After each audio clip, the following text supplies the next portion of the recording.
First of all, thanks everybody for hopping on this masterclass CEO decision-making framework, how to think, decide, and scale like a CEO. What I want to start off with today is why are you on this call?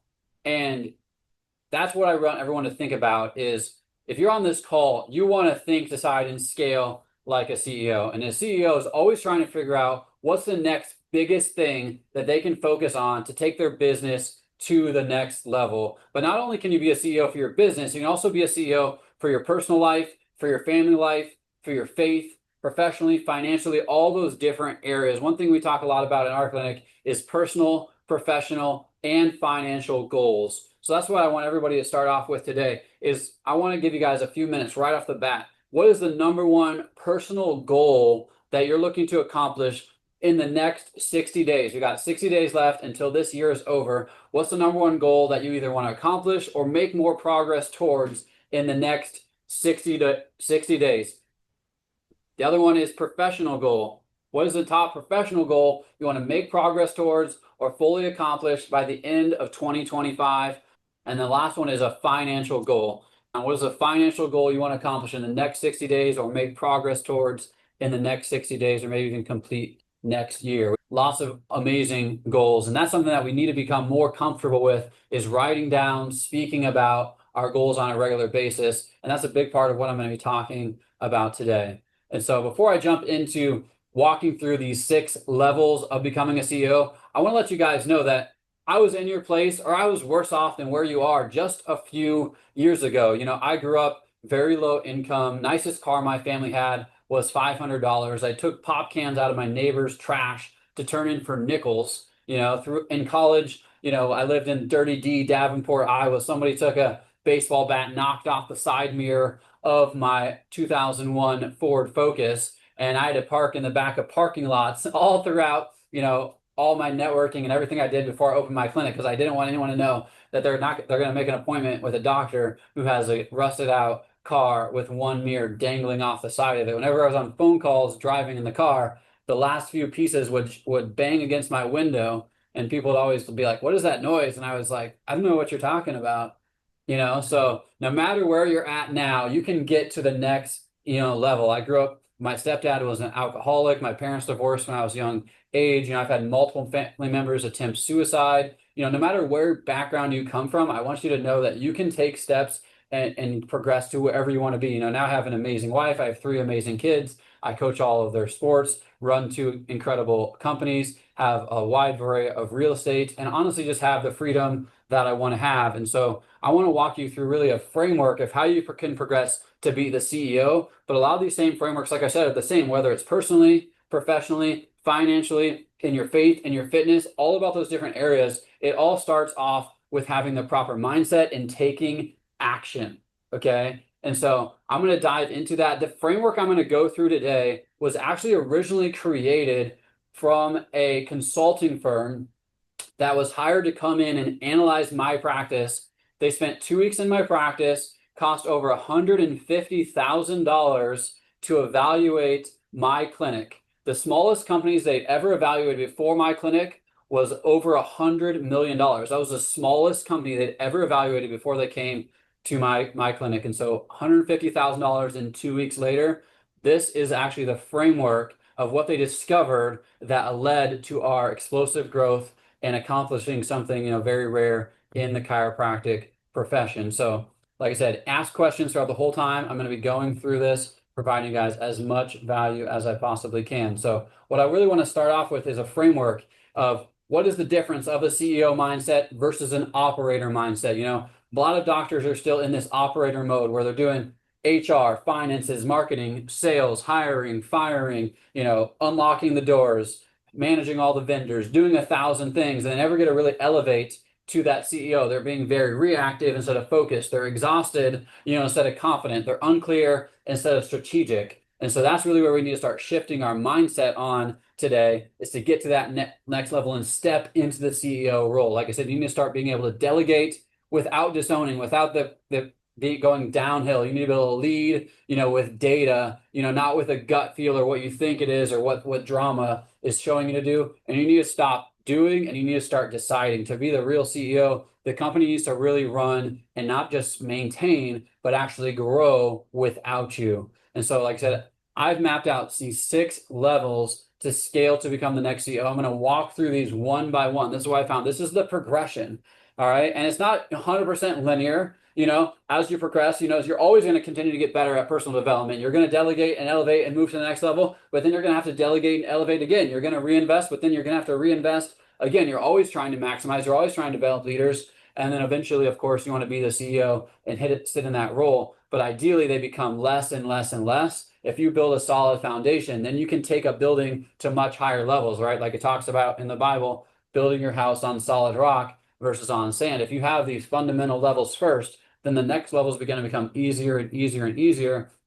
And what I found, a lot of people try to skip these levels. They've tried to bypass and skip steps and build the third floor, of their practice when they didn't have a solid foundation in the first place. And that's when you have great months followed by roller coaster, negative the next months and big, big issues. So the very first one, like I said, I really want to dive in is on personal development. This isn't just something that you talk about. This is something you have to do every single day. You have to go all in on developing yourself first, because how can you hand off sales if you're not good at sales? How can you hand off marketing if you're not good at marketing? How can you hand off HR, operations, all these little things if you don't at least have a great baseline and fundamental understanding of what excellence looks like? You might not be great at numbers, but you have to be able to have at least a great understanding to oversee the person who maybe is doing your numbers. You might have to be great at certain areas, but you have to have at least some level of basic proficiency to know what's working, what's not working.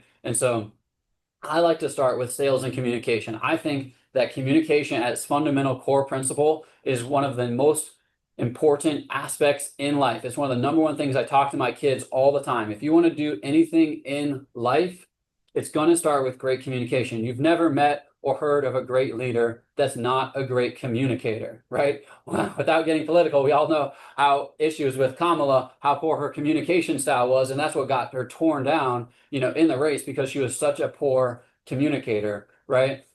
Communication is so, so vital. You need to up-level your communication. You need to up-level your sales ability. You need to up-level your positivity, right? Your work ethic, your hustle, all these different things are so, so important, because at the end of the day, you are your biggest bottleneck. Anywhere that you want to get from here to the next level, the biggest bottleneck is always going to be you. It's always going to be the CEO. It's always going to be the owner. If you don't have the knowledge of these different areas, then how are you possibly going to be able to lead someone else to excel in those areas, if you don't have that fundamental baseline understanding? So first and foremost, you have to invest in yourself. So often when you start making positive income, you're looking, oh, should I put it in stock? Should I put it in real estate? Where should I put it? You need to invest back in yourself. That's going to be by far and away the number one ROI. I'm going to talk a little bit then. And after you've maximized yourself as much as you possibly can and understand what that next level is, then you can invest back into your practice. And then and only then do you ever put money outside of those 2 primary investments. You need to always invest in yourself first and foremost. You're never going to get a better return than reinvesting back into yourself. So we talked a little bit on the front end about personal goals. Let's write some goals down right now. Personal development. What's one of these key areas that I have on the screen, or another area for personal development that you feel in the next 60 days you can go all in on? Is it having a better mindset? Is it having a better work ethic? Is it getting better at sales? Is it getting better at HR, communication? What are one of those areas that you are the bottleneck of your business? Write that down, okay? End date goal for the rest of the year. What's something that you can tangibly do? Read a book, listen to podcasts, watch videos, and control, so that you can tangibly get better at personal development by the end of the year. Next one I want to go into is second step that I have mapped out is delegate and elevate. Like I said, now you've developed yourself, you become a better version of yourself, right? And you're able to do lots of different key areas, but now you're the bottleneck because you can do everything very well. You're able to juggle a lot of hats. You're able to do all these different things. But if you start working over here instead of over here, then this ball starts dropping. And that's a big, big issue. That's where, like I said, the operator versus the CEO, the operator is continually trying to handle everything, trying to be everything to everybody. Whereas the true CEO is starting to understand, I have to start getting things off my plate. I have to fill out this quadrant. I recommend fill out this quadrant, every single month. If you got a sheet of paper, or take a screenshot of this, divide your piece of paper into 4 areas and write these areas into each of these quadrants. You have to fill this out on a monthly basis. Everything that's in that bottom left quadrant that you don't like to do and you're not good at, you have to figure out who you can delegate that to. A great exercise to really best understand this is take, your income last year, divided it by number of hours worked. What's your hourly rate? How much is your time worth? And if you can delegate things that aren't worth your time, that someone else can do at a lower pay rate than you're worth, those are also things that you want to get off your plate as fast as possible. Things that are $5 an hour tasks, or $10 an hour tasks, or $20 an hour tasks. You need to be able to get those things off as much as possible. All right, because this is where so many clients get stuck, right? They start getting complacent. They take their foot off the gas, and then 30 years later, their clinic's in the same exact place it used to be. So you have to continually go through this process. Like I said, this isn't a one-time thing. This is a reoccurring progress. As you start getting more involved with certain areas, certain things are going to start filtering up to the top. Other things are going to start filling out to the bottom, and you need to continually go through this process. Ideally, you already have somebody on your team who can start taking those things off your plate. And so that's why it's so important. Who can you start elevating within your organization? Not only are you elevating further towards CEO level, but you're also elevating other people within your organization as they take things off your plate and they are given the opportunity to show their worth and their value, right? And again, the way things I delegate versus the way other people delegate, it can be totally personalized. I'm huge, on not everyone getting rid of the same things in the exact same order. If there's certain things that you love to do, you can hold on to those longer. If there's certain things that you don't like to do, then you can get rid of those at a faster pace. But a big part of this is process documentation. And we've talked about this on a lot of master classes. It's a continual, never-ending and evolving process of always keeping your documents up to date so that you can properly hand things off. Otherwise, it's very hard to delegate and hand things off if the process is not documented already. All right, the next one is reinvesting. I talked about earlier about reinvesting back into yourself. That's the number one way that you're going to get the highest ROI, is reinvesting back in yourself. By far and away, reinvest in yourself, number one, first and foremost, because out of you is going to outflow the rest of your business and the rest of your life. Once you're maximizing that, or you don't know the next steps of how to continue reinvesting in yourself at a fast enough pace, that's when you really need to start reinvesting back into your practice.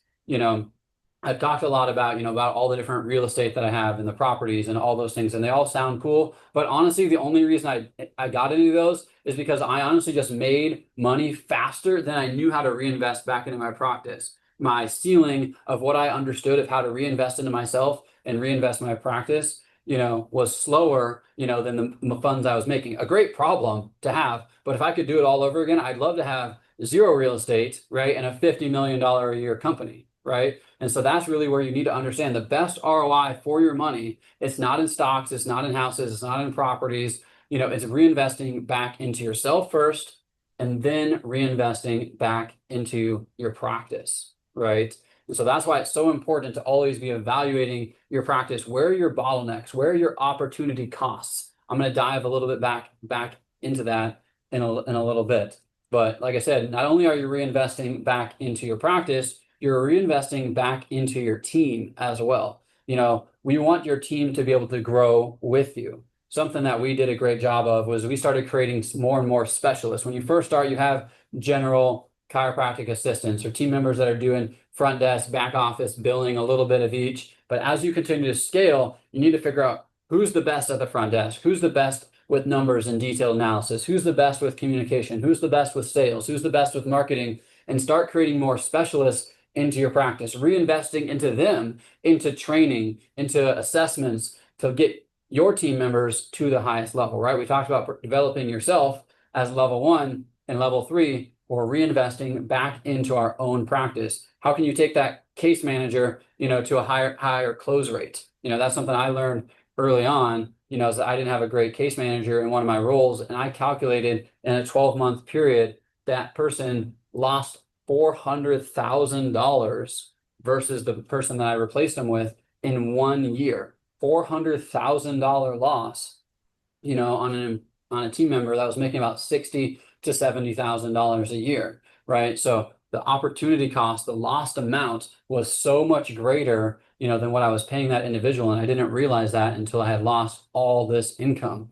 A front desk team member, $1 raise for a front desk team member is only $2,000 a year. If you understand the lifetime value of your patients in your office, then you realize, holy cow, going from a C player to an A player, maybe a C player in your area will accept a job for $16 an hour. Maybe an A player will take the job for $20 an hour. That $4 an hour difference, or $8,000 a year, could only be worth 2, 3, 4, 5, patients in your office that either sign up or stay under care as a result. And so if you start thinking about, holy cow, if I reinvest a few more dollars into my team members, getting the right people in the right seats, then that's going to exponentially pay off on the back end on the return on investment of reinvesting back into the right people, right? Back office team members, small mistakes can cost thousands, could be only a few extra dollars to have someone who's a better fit,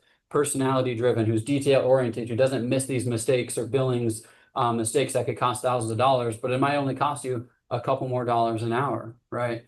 But reinvesting also back into training, that time that you also have to take and get to the next level. Finding, as you continue to progress, finding an office manager or a director of operations. If you want to continually to grow, you need somebody who's starting to always stay ahead of the growth, who's always involved with hiring, okay? And you're going to be your office manager, director of operations. Ours is constantly reviewing applications every single day to try and find the next right person, to try and bring somebody in, right? I talked about, sales positions, how costly that can be. Similarly with doctors in your office. If doctors aren't performing, providing the highest quality care, and retention isn't where it needs to be, then that's going to have a big issue. So again, reinvesting, finding the right people, and then upgrading those people. I talk a lot about, if you ever heard my talk on team, you either don't have good enough people or you don't have enough people, right? That's typically always going to be the bottleneck in a service-based business. It's going to be people, just like any great asset. You want more gold, you want higher quality gold, you want higher quality diamonds, more diamonds, you want higher quality and more team members that are A+ performers, because they are going to return way, way more than they cost. All right. Now, level 4, we're jumping into maximizing your clinic. There's different ways that you can maximize your clinic. All right. And so there's different areas you need to break down to. Do you offer different niches or different protocols in your clinic? Are those at full capacity? You guys have all heard me talk about percentage of schedule filled, what I think is one of the most #1 not tracked stats in the entire profession. Do you know what the maximum capacity in your office is for every single appointment types? Day 1s, day 2s, adjustments, any type of service offerings that you have in your office. Do you understand what the capacity is and what your percentage of schedule filled of that number is, so that you can maximize it? Again, it costs the exact same expense to have 100% full schedule or a 50% full schedule.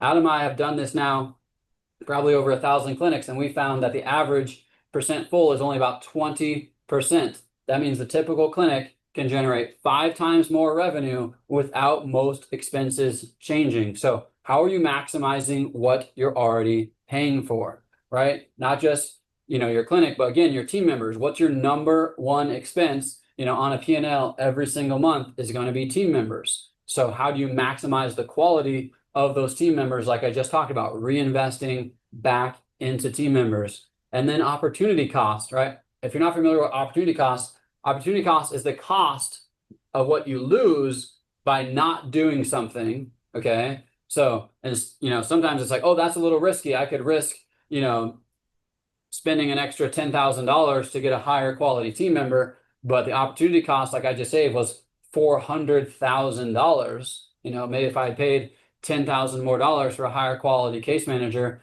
I wouldn't have lost $400,000, right? So 400 divided by 10, that's a 40x return or lost income that I did because I didn't properly value things, right? So what is the opportunity cost of not investing in yourself? If you ever heard Alex Hormozy, he talked about this concept and saying, hey, if you have the ability to generate, let's say $1 million in a year, and you're only generating $100,000, a year of personal income, then you have an opportunity cost of 900,000. You're missing out on maximizing your own potential, your own opportunity. You're literally losing $900,000 per year. So what is the opportunity cost of your clinic? If your schedule is not fully maximized and you're at, 20% like the average clinic, then that's 5x whatever your revenue was last year, multiply it times 5x. That's the opportunity cost of what you're already missing out.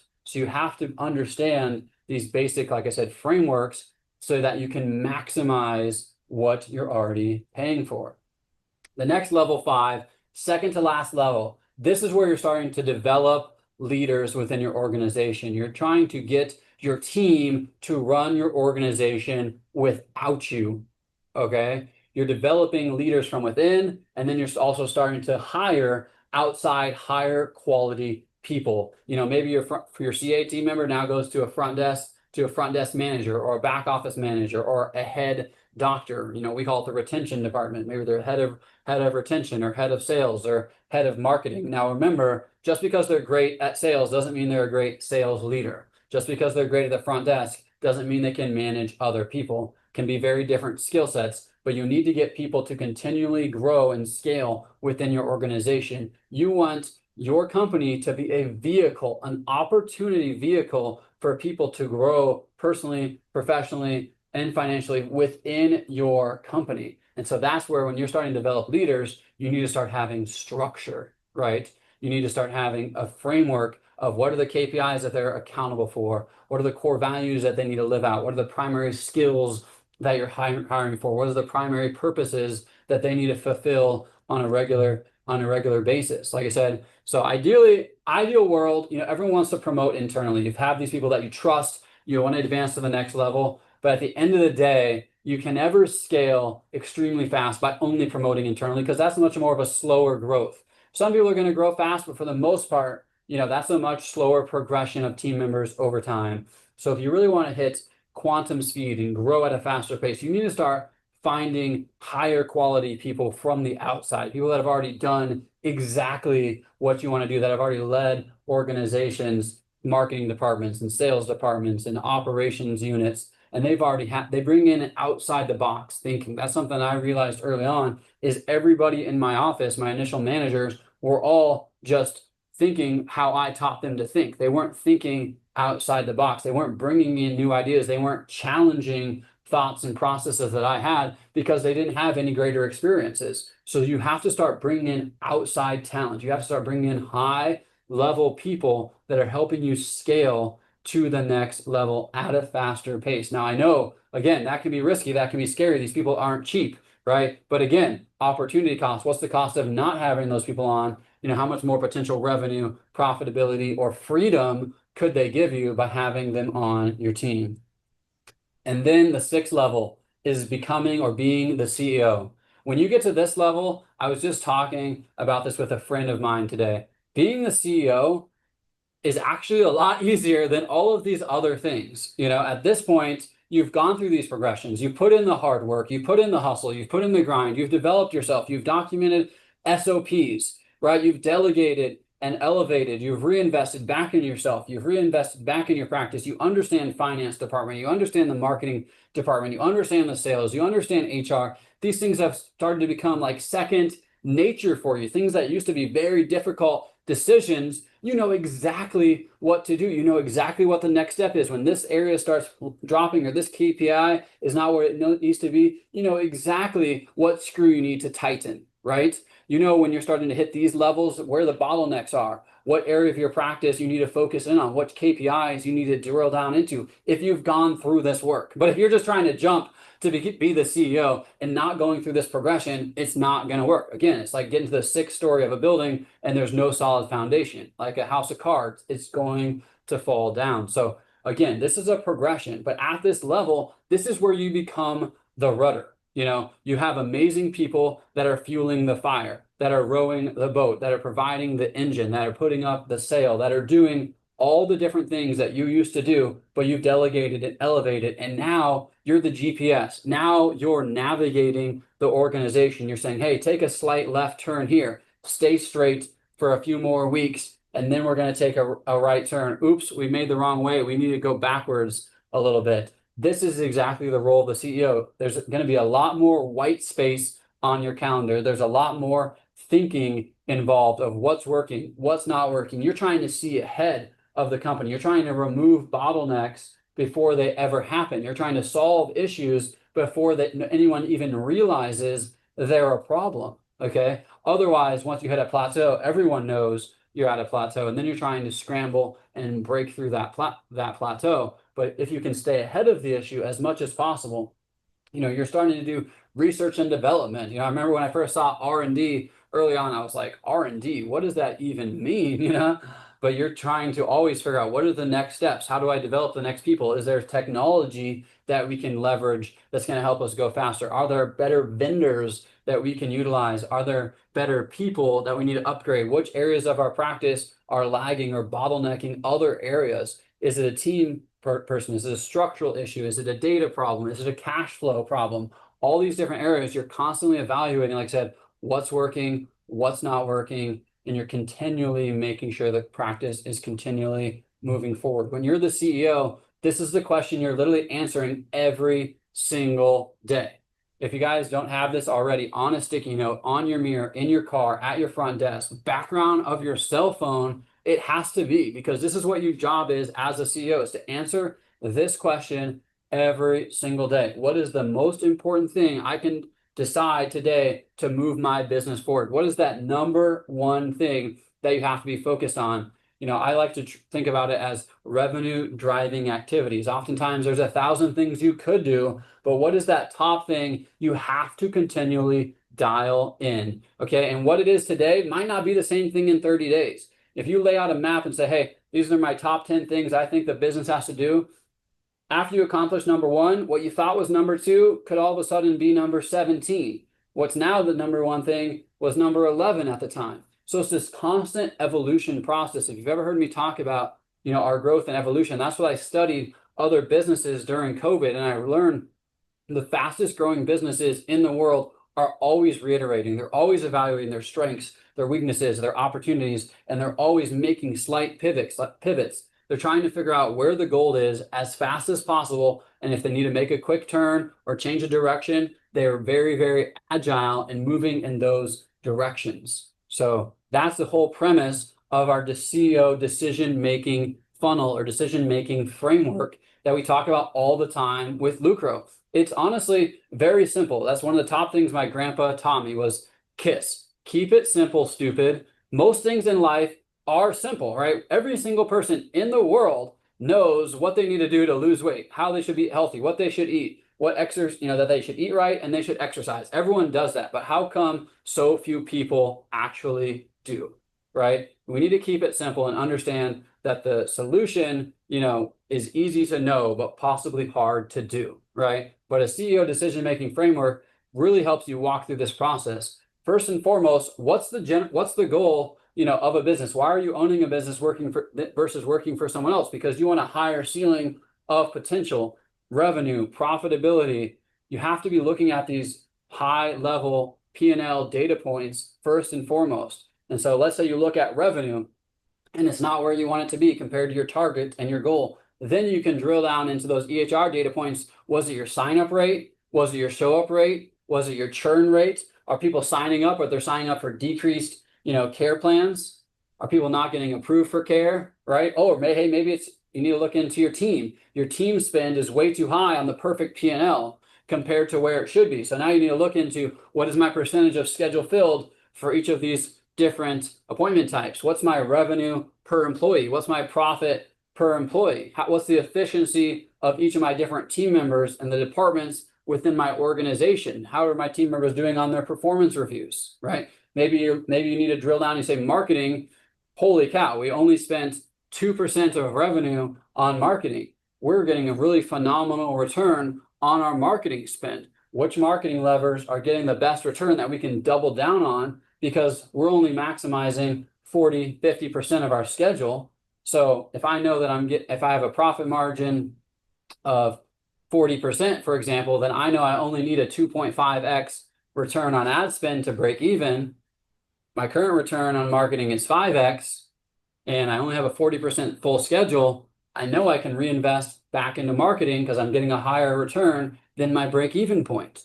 And so this is the whole premise that you're just continually walking through every single day, week, month. As you get that data, you're going through this filtration process. Like I said, the financial data is the key piece right at the very top because that's the ultimate measuring stick of a successful business. Revenue, profitability, how much are you spending on these major expense areas? And then you're digging down. Your financial data is like your X marks the spot. This is where the gold is buried. It's buried right below in this category, but now you got to start digging down. You got to get your shovel out and you got to dig maybe into your EHR data or maybe into your marketing data. Maybe you have to ask team members some questions and better understand the bottleneck from a subjective viewpoint, right? But that's the whole premise as a CEO, that you're constantly trying to figure out where the gold buried and then laying out a plan to get there, right? And so I've really been big on talking about what I call the 5 Ps, okay?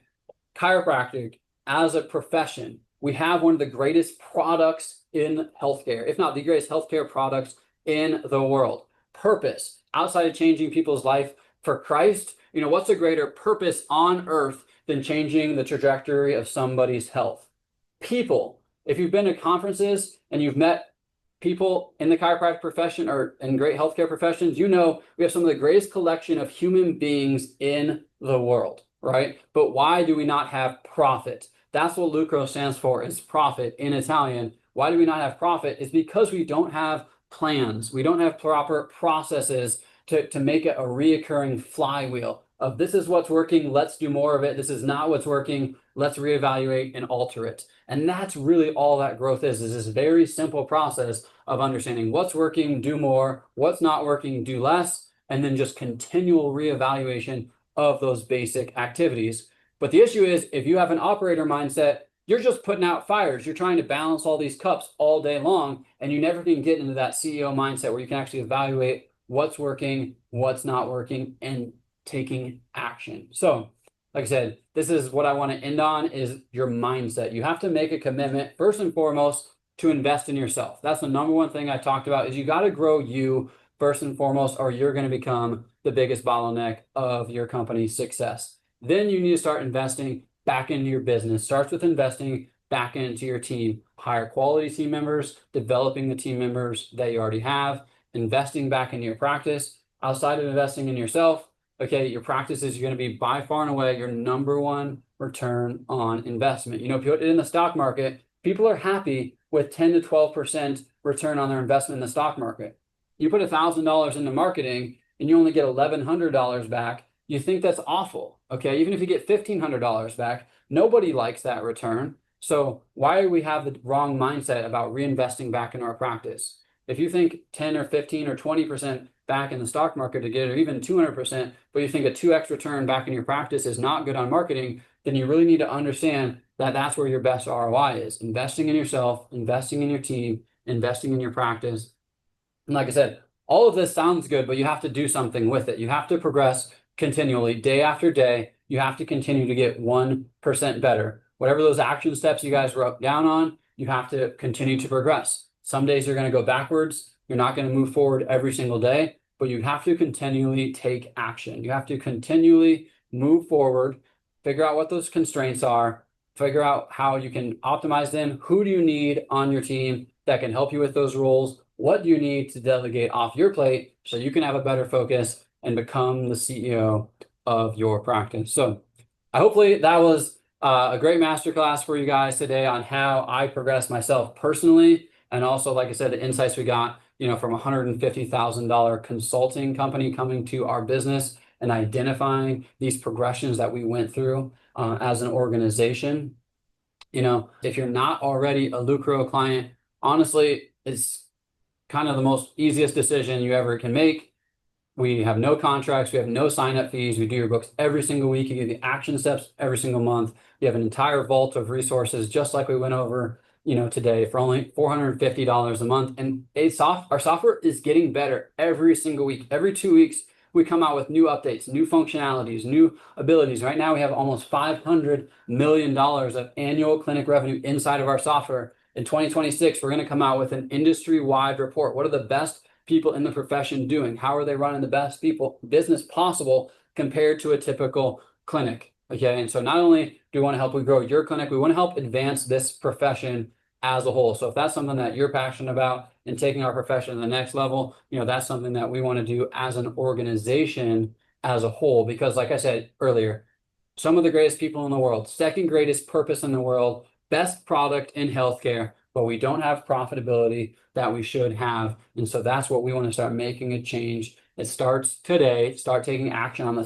things that you've written down. Hopefully you didn't take any notes today. You only took action steps. That's the whole goal, is not to just take down notes. We have more knowledge and information now than we have ever had in the history of the world. So we don't have a knowledge problem, we have an action problem. So I highly encourage you guys to take action. Part of that today is asking questions. So like I said, drop your questions in. Love to be a resource for you guys and answer any questions that you guys have.